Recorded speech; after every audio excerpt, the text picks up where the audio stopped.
This is a short video to demonstrate how to make the necessary changes to the UCE Windows application settings so you can use the app successfully on your PC. Once you receive your Windows UCE application file from your service provider, download the file. Right-click and extract the contents of the zip file. Double-click on the unzipped IPEX UCE for Windows folder. Here you will be presented with two files. Double-click on the IPEX UCE for Windows file to launch the application install. You will now see an installation window appear. Click on the Install button.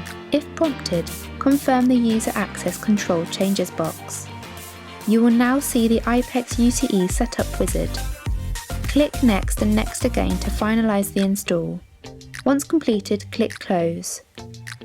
From your Windows search bar, type UCE and double-click on the IPEX UCE application icon. The application will now launch and you will be greeted with the main login screen. To log in to UCE on your desktop, you will first need your server IP address. To enter this, click on the settings icon and navigate to General and then Server. You can then enter your IP address into the server field. If you don't know your IP address, please contact your service provider. Leave the port number as the default 5222. Click OK to enter. You will then need to enter your ID and password. Your user ID and password can be created on the IPEX Customer Manager portal.